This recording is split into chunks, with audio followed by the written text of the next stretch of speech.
Hi, my name's Tim Maddock with Mad Hunts. I'm with my friend Tucker Dunn.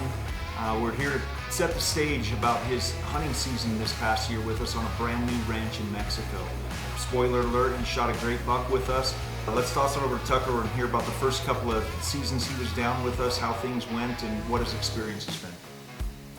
Yeah, like Tim said, this is my third year going down with these guys. The first year that I went down with these guys was 4 years ago, right? Because I missed a year. Yeah. And it was my first time hunting down in Mexico.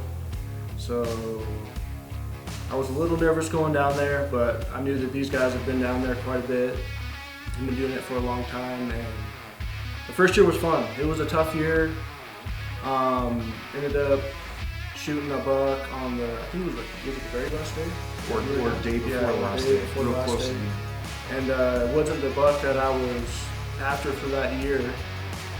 That year was tough, and Tim, the second or third to last day, he showed me a picture of a really old buck that was actually a really cool buck. And he said, hey man, if this buck comes in, get it done. And sure enough, that last day he ended up coming in. Ended up being a cool buck. It was a fun trip down there for the first year. We had a good time, and I knew I wanted to get back and do it again with these guys. So that following year I went down again, and that year paid off.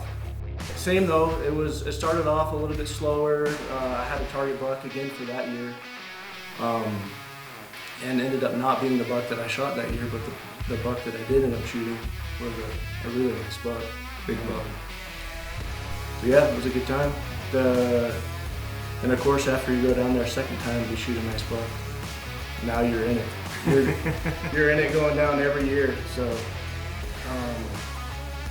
went back down again this year, and we ended up with this buck. He was awesome buck. Great, another good one. Not at the same ranch that we were at the 2 previous years, but it was a new ranch for us. Had a lot of deer, and this was the target buck that you were after. That was the target buck. And what did you sit? Maybe 4 days, and then I showed up on the 5th day. Yeah. So I sat. Where I was sitting was crazy. Compared to the years prior, I saw more deer down there, and on the first day than I saw the 2 previous years that I was down there. Combined. Yeah. So it was probably anywhere from 50 to 60 deer a day.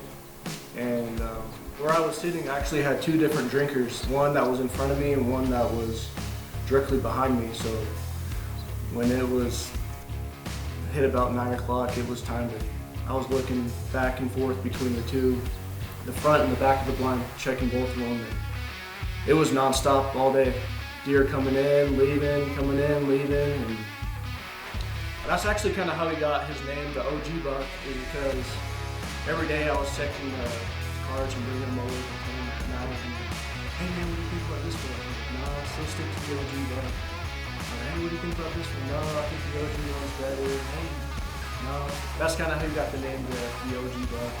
So it was probably the 4th or 5th day, everybody but me had got a buck down.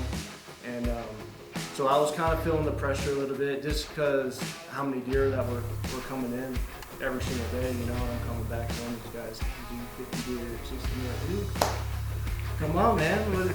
And so anyways, I ended up actually, a buck that wasn't on camera ended up coming in and getting ran off by a bobcat later in that hunt. So it was getting later in the day. I ended up actually shooting another buck while I was down there. It was actually a really nice buck. Brought him back to camp.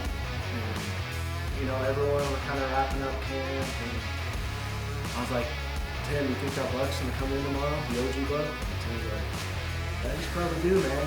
He hasn't been in the past few days, so he's probably due. I'm like, dude, you think we can make something happen? And so we ended up staying another day down there. And Tim sat with me, which was nice because he was able to help watch both the drinkers, and I'm glad he was able to come sit with me because I don't know if you guys believe me about the amount of deer seeing. I don't. I wouldn't have if I hadn't seen it myself. No, well, I guess I had the cameras that you guys were checking, and so, yeah. The next morning came around, the deer started coming in. And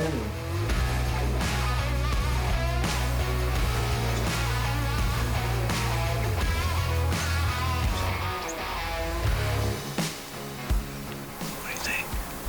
It's OG. 100%, that's him.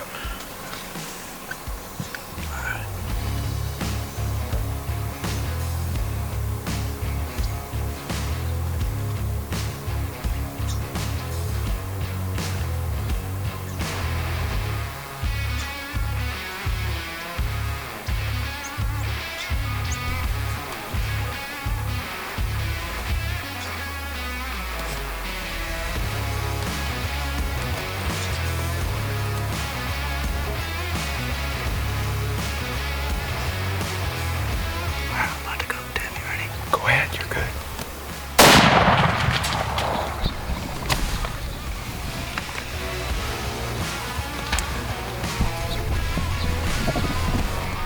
Hopefully he's down.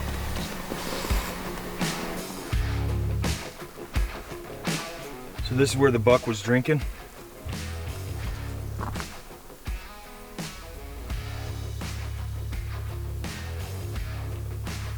That is absolutely not survivable.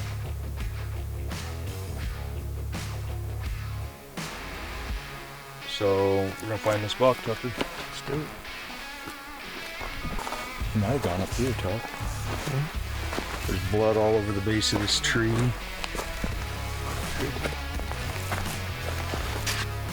Down here on the ground.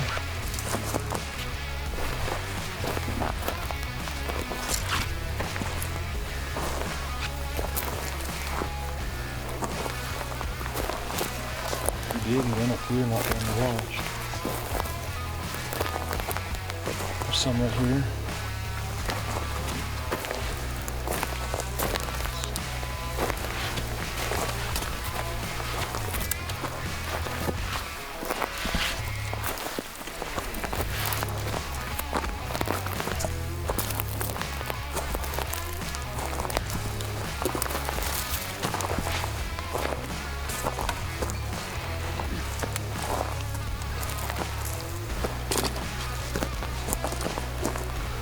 That's some right there.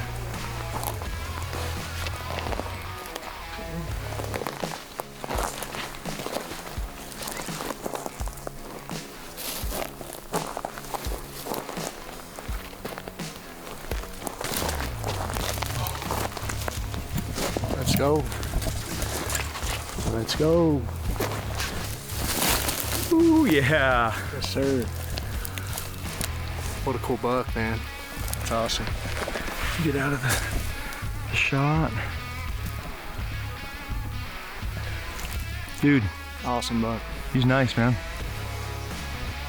Super nice.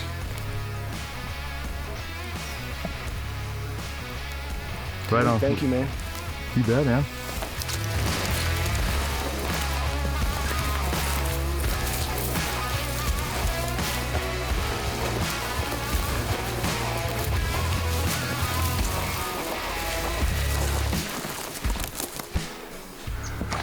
He's a great buck, man. He's an awesome buck.